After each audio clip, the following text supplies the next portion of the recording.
जब हम अपने हाथ को किसी दीवार के ऊपर मारते हैं तो हमारे हाथ के अंदर चोट लग जाती है। इसी प्रकार से जब हमारा पैर किसी पत्थर से टकरा जाता है तो हमारे पैर के अंदर भी चोट लग जाती है। और आपने सुना भी होगा कि गांधी जी ने कहा था, अगर आपके गाल पे कोई एक थप्पड़ मारता है तो आपको दूसरा गाल भी उसके सामने कर देना चाहिए, क्योंकि उनको मालूम था कि जितनी तेजी के साथ में वो थप्पड़ आपके गाल पे मारेगा उतनी तेजी के साथ में उसके हाथ पर भी चोट लगेगी। इसी प्रकार की आपने और भी बहुत सारी घटनाओं को देखा होगा, लेकिन आज के वीडियो में हम डिटेल से बात करने वाले हैं कि इस प्रकार की घटनाओं के पीछे साइंस के क्या रहस्य छिपे होते हैं और कैसे साइंस की सहायता से इन घटनाओं को समझा जा सकता है। मैं नरेश कुमार मौर्य और आप देख रहे हैं हमारा प्यारा सा YouTube channel A to Z science ज्ञान। तो बिना देर किए करते हैं आज का वीडियो स्टार्ट। तो सबसे पहले समझते हैं कि इन घटनाओं के पीछे कौन सा सिद्धांत तो छिपा हुआ है जिसकी सहायता से इन सभी घटनाओं को समझा जा सकता है।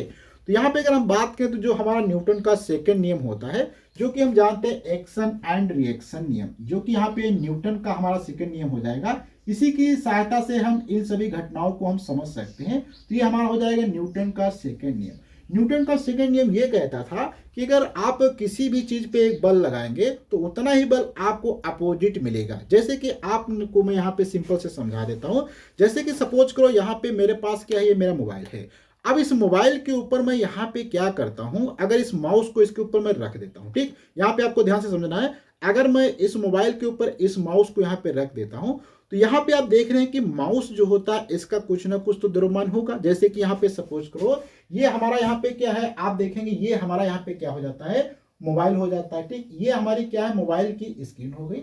और इसके ऊपर मैंने यहाँ पे क्या है, एक ये माउस रख दिया, जो कि मैंने इसको थोड़ा सा इस प्रकार से बना दिया है। ये हमारा क्या है, यहाँ पे माउस हो जाएगा। आपको ध्यान से समझना है, ये हमारा माउस हो जाएगा और ये हमारा यहाँ पे क्या है, मोबाइल है, ठीक। मोबाइल के ऊपर मैंने क्या है, माउस रख दिया है। अब यहाँ पे आप देखेंगे अगर ये माउस हमारा है तो इसका द्रव्यमान कुछ ना कुछ तो द्रव्यमान होगा, मान लो स्मॉल m है। और हम सभी जानते हैं अगर कोई भी चीज पृथ्वी के पास में है तो उस पे हमेशा अगर उसका द्रव्यमान है तो उस पे कुछ ना कुछ बल हमेशा लगता है, जो कि पृथ्वी की तरफ खींचने की कोशिश करता है। सपोज करो यहाँ पे ये हमारी अगर अर्थ होती, अगर ये अर्थ का केंद्र होता तो यहाँ से क्या है, इसके तरफ एक बल लगेगा जो कि नीचे की तरफ, जिसका मान क्या होगा, mg हो जाएगा। अब यहाँ पे देख रहे हैं कि पृथ्वी पे क्या है, अर्थात यहाँ पे माउस के ऊपर एक बल नीचे की तरफ लग रहा है, जिस कारण से क्या ये वस्तु या ये माउस हमारा नीचे आना चाहिए था, लेकिन क्यों नहीं आ रहा। अब इसको हम थोड़ा समझते हैं, क्योंकि भाई बल तो इस पे लग रहा था तो ये नीचे चला जाना चाहिए था, लेकिन नहीं जाता है। इसका क्या कारण है, इसको हम समझते हैं। तो यहाँ पे आप देखेंगे कि ये जो नीचे की तरफ बल लग रहा है लेकिन ये नीचे नहीं आ रहा, इसका मतलब कि यहाँ पे इसी वस्तु पे कोई एक ऊपर की तरफ बल लग रहा होगा, जिसके कारण ये माउस नीचे नहीं आ रहा। अब इसको हम थोड़ा सा यहाँ पे सेटअप को इधर रखते हैं। माउस को मैं यहाँ पे आपको फिर से दिखा देता हूँ कि माउस पे क्या है, यहाँ पे आपको नीचे की तरफ बल लग रहा था, जो कि मैंने अभी आपको बताया, यहाँ पे नीचे की तरफ, जिसका मान क्या होता है, mg हो जाएगा। तो ये मान लो यहाँ पे माउस था तो नीचे की तरफ बल लग रहा था, लेकिन ये माउस नीचे नहीं आ रहा था। इसके पीछे का कारण ये था कि ये जिस माउस को मैंने जिस सरफेस के ऊपर रखा था उसी सरफेस पे एक इसके ऊपर बल लग रहा, ऊपर की तरफ, जिस फोर्स को हम क्या कहते हैं, आर। अर्थात ये क्या हो जाता है, हमारा रिएक्शन फोर्स होता है, जिसको हम रिएक्शन फोर्स कह सकते हैं या प्रतिक्रिया बल कहते हैं। अब ये प्रतिक्रिया बल अपोजिट कार्य करता है, जिस कारण से ये वस्तु नीचे नहीं आती। अर्थात यहाँ पे रिएक्शन का मान और यहाँ पे जो नीचे mg का मान कार्य कर रहा है, ये दोनों इक्वल हैं। और ये जब तक इक्वल रहेंगे ना वस्तु अर्थात माउस हमारा ऊपर जाएगा ना नीचे आएगा। तो यहाँ पे आप देख सकते हैं जितना माउस हमारा नीचे की तरफ बल लगा रहा था उतना ही बल यहाँ पे ऊपर की तरफ लग रहा है। ऐसे ही आपने बहुत सारे और भी एग्जांपल देखे होंगे। जैसे कि सपोज करो हमारे पास यहाँ पे एक टेबल है, ठीक। ये हम क्या करते हैं, यहाँ पे एक टेबल का डायग्राम यहाँ पे हम थोड़ा सा बना के आपको समझाते हैं कि टेबल पे आप कैसे इस घटना को यहाँ पे आप समझ सकते हैं। तो ये हमारी क्या यहाँ पे टेबल हो जाएगी। इस टेबल को मैंने यहाँ पे थोड़ा सा इस प्रकार से बना दिया। अब इस टेबल को ये मैंने थोड़ा सा, बहुत ज्यादा मजबूत नहीं बनी है, थोड़ा सा कम मजबूत बनी है। अब इस पे आपको करना क्या है कि यहाँ पे मास रखना है। अर्थात यहाँ पे मान लो कि आप यहाँ पे कोई एक द्रव्यमान रखना चाहते हैं जिसका मास यहाँ पे सपोज करो m है। अब यहाँ पे आपको देखना, ये अगर द्रव्यमान m रखा होगा तो यहाँ पे नीचे क्या, गुरुत्वाकर्षण के कारण नीचे की तरफ कार्य कर रहा होगा, जिसका मान क्या होगा, mg हो जाएगा। अब यहाँ पे ये बल नीचे की तरफ कार्य कर रहा है, लेकिन आप देखेंगे जब वस्तु रखी है तो नीचे गिरेगी नहीं। इसका मतलब यहाँ पे एक अपोजिट रिएक्शन भी क्या, ऊपर की तरफ कार्य कर रहा होगा, जिसका मान भी क्या है, ये mg के बराबर होगा। और जब तक ये r है यहाँ पे अगर इक्वल रहेगा mg के, तो तो ये वस्तु क्या है, इसी के ऊपर यहाँ पे क्या स्थिर रहेगी, क्या रहेगी, यहाँ पे स्थिर रहेगी। आपको ध्यान समझना है, जब R का मान अर्थात ऊपर की तरफ लगने वाला बल नीचे की तरफ लगने वाला बल बराबर रहेगा तो ये स्थिर रहेगी।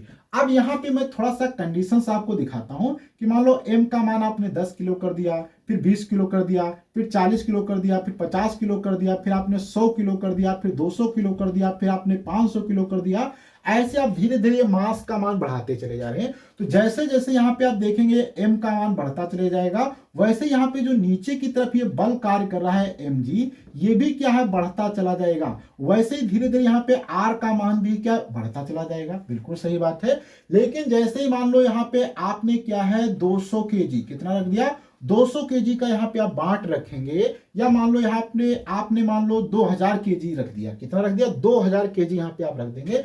जैसे 2000 kg यहाँ पे मास आएगा तो यहाँ पे आप देखेंगे नीचे का बल बहुत ज्यादा हो जाएगा, अर्थात यहाँ पे नीचे की जो तरफ बल लग रहा है mg, ये जो है बहुत ज्यादा हो जाएगा जो ऊपर की तरफ लगने वाला बल है, जिस कारण से यहाँ पे आप देखेंगे ये वस्तु को क्या है, तोड़ के नीचे चला जाएगा। तो इसी प्रकार से आपने देखा होगा कई बार जो डांस वगैरह किए जाते हैं तो वहां पे जो लेडीज तखत के ऊपर डांस करते हैं वो नॉर्मल तरीके से करते रहते तो नहीं पट्टा टूटता, लेकिन वहीं पे अगर कोई उछल के कूदता है तो वहां पे क्या पट्टा टूट जाता है कभी कभी, क्योंकि उछलने से गिरने पे उसका क्या है, यहाँ पे जो नीचे की तरफ बल बढ़ जाता है जिसलिए रिएक्शन कम हो जाती है, आसानी से टूट जाता है।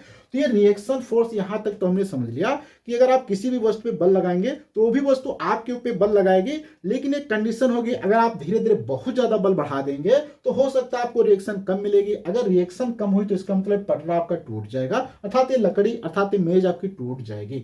यहां तक तो हमने समझ लिया। अब हम समझते हैं कि इसमें जो थप्पड़ मारने का या किसी पत्थर पे हम जब पैर मारते हैं या कोई भी कहीं पे हाथ मारते हैं तो उसमें हमें क्यों चोट लगती है। तो सेम यही बल है। जैसे कि मान लो आपके पास यहाँ पे ये टेबल है, जैसे कि ये सपोज करो यही हमारे पास ये हमारा बोर्ड है, इस बोर्ड के ऊपर मैं जैसे ऐसे हाथ यहाँ पे प्रेस करूंगा तो यहाँ पे मैं हाथ प्रेस करने से क्या एक अंदर की तरफ बल लगा रहा हूं। अगर ये टेबल मान लो ऐसे होती, यहाँ पे सपोज करो ये बोर्ड अगर हमारा ऐसे होता तो यहाँ पे मैं क्या नीचे की तरफ एक बल लगा रहा होता, लेकिन नीचे बल लगाने के कारण क्या है, हमें अपोजिट भी एक बल मिलेगा जिसको हम क्या कहेंगे, यहाँ पे रिएक्शन कहेंगे, ये हमारा फोर्स है। तो यहाँ पे जितनी ताकत साथ में अंदर की तरफ बल लगाऊंगा उतनी ताकत से मुझे अपोजिट भी बल मिलेगा, इसी कारण से हमारे हाथ पे चोट लगती है। यही सेम होता है जब आपका पैर किसी पत्थर से टकराता है, वहां पर भी आपको चोट महसूस होती है। इसी प्रकार से अगर आप किसी को कस के तमाचा मारते हैं तो आपके हाथ पर भी चोट लगती है, क्योंकि यहाँ पे रिएक्शन फोर्स कार्य करता है। तो थोड़ा सा मैंने इसको बेसिक से समझने की कोशिश किया कि क्यों हमें अपोजिट बल लगता है, अपोजिट बल लगने के क्या फायदे होते, क्या नुकसान होते, इसको भी मैंने बात किया।